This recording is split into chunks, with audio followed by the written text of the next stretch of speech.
Sir ప్రక్రియ గ్రేటర్లో నత్తనడకన సాగుతోంది. గడువు ముగుస్తున్నా కేవలం 37% ఎన్యూమరేషనే పూర్తి కావడంతో కాంగ్రెస్ అలర్ట్ అయింది. గడువు పెంచాలంటూ ఈసీని కోరింది. అసలు గ్రేటర్లో ఎన్యూమరేషన్ ఎందుకు మందగించింది? ఓట్లు ఎందుకు గల్లంత అవుతున్నాయి? 2 చోట్ల ఓట్లున్న సెటిలర్స్ ఏం చేస్తున్నారు?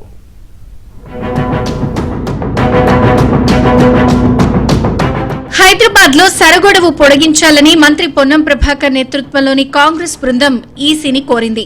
హైదరాబాద్ లో ఓటర్ల సవరణ కేవలం 21% మాత్రమే పూర్తయిందని, మిగిలిన 10 రోజుల గడువు అస్సలు సరిపోదని సీఈఓ సుదర్శన్ రెడ్డికి విజ్ఞప్తి చేశారు.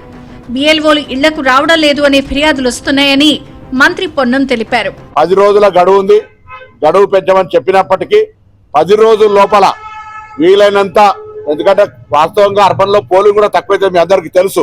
అర్హత కలిగిన ప్రతి ఓటరు తెలంగాణ బిడ్డ ఓటు హక్కును కోల్పోకుండా ప్రభుత్వం ఎన్ని కార్యక్రమాలు తీసుకున్నా, ఎన్నికల కమిషన్ ఎన్ని చర్యలు తీసుకున్నా, ప్రభుత్వ ఉద్దేశం, కేంద్ర ప్రభుత్వ ఉద్దేశం ఏదైనా ఉన్నా ఇవాళ ప్రజలు స్వచ్ఛందంగా మీ బిఎల్ఓను పిలిపించుకొని పోయి ఆన్లైన్ చేసుకొని మీ ఓటు మిస్ కాకుండా చూసుకోమని నేను ఈ సందర్భంగా కాంగ్రెస్ పార్టీ పక్షాన హైదరాబాద్ సంబంధించిన మా నాయకత్వం అంతా ప్రతి ఓటరుకు పేరున విజ్ఞప్తి చేస్తాను.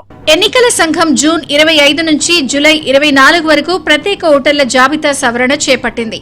తెలంగాణలో సుమారు 89.88 లక్షల ఓటర్ల వివరాల్లో తేడాలున్నట్లు ఈసీ గుర్తించింది. డూప్లికేట్ ఓట్లు, మరణించిన వారి వివరాలను సరిచేసేందుకు బిఎల్ఓలు ఇళ్లకొస్తున్నా ఐటీ కారిడార్ అయిన గచ్చిబౌలి, మాదాపూర్, కూకట్పల్లి, మియాపూర్ వంటి ప్రాంతాల్లో ప్రజలు అందుబాటులో లేకపోవడంతో ఎన్యూమరేషన్ భారాలు వెనక్కి రావడం లేదు. అయితే రాజకీయ నేతలు మాత్రం విభిన్న వాదనలు వినిపిస్తున్నారు. హైదరాబాద్ లో అసలు బిఎల్ఓలు చాలా చోట్ల ఇళ్లకు రావడం లేదని చెప్తున్నారు. ఫారాలు అందించకుండా తర్వాత ఓటర్ల పేర్లు తొలగించే ప్రమాదం ఉందని ఆరోపిస్తున్నారు. మరోవైపు అధికారులు మాత్రం బిఎల్ఓలు 3 సార్లు వెళ్తున్నారని చెప్పుకొస్తున్నారు.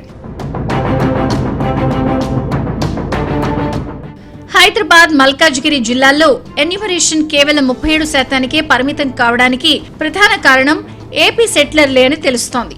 ఏపీలో సరగడువు ముగుస్తుండటంతో 2 చోట్ల ఓట్లున్న సెటిలర్లు చట్టపరమైన చర్యలకు భయపడి ఏపీలోనే ఓటుంచుకోవడానికి మొగ్గు చూపుతున్నారు. దీంతో హైదరాబాద్ లో తమ వివరాలు ఇవ్వడానికి ఆంధ్ర సెటిలర్లు పెద్దగా ఆసక్తి చూపడం లేదని స్పష్టమవుతోంది. కూకట్పల్లి, కేపీహెచ్బి, శేరలింగంపల్లి, ఎల్బీ నగర్, అమీర్పేట్ వంటి ప్రాంతాల సెటిలర్లు ఏపీలోనే తమ ఓట్లను కొనసాగిస్తున్నారు.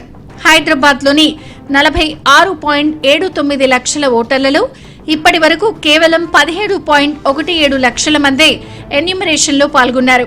ఏరోనెట్ ప్లాట్ఫామ్ ద్వారా ఈసీ డూప్లికేట్ ఓట్లను సులభంగా గుర్తిస్తూ ఉండడంతో వివరాలు ఇవ్వని లక్షలాది మంది ఓట్లు గ్రేటర్ పరిధిలో భారీగా తొలగిపోయే ముప్పు పొంచి ఉంది. గ్రేటర్లో సెటిలర్ల ఓట్లే గెలుపోటములను శాసిస్తాయి. ఇప్పుడు భారీగా ఓట్లు ఏపీకి బదిలీ అవుతుండటంతో గ్రేటర్ రాజకీయాల్లో ప్రకంపనలు మొదలయ్యాయి. ఈ ఓట్ల మార్పుతో హైదరాబాద్ లో ఏ పార్టీకి లాభం, ఎవరికి నష్టం అనే పొలిటికల్ చర్చ జోరందుకుంది. ఎన్యూమరేషన్ పూర్తి కాకపోతే డ్రాఫ్ట్ లిస్ట్ లో పేర్లు గల్లంతవుతాయని, ఆ తర్వాతే క్లైమాక్స్ కు అవకాశం ఉంటుందని అధికారులు చెప్తున్నారు.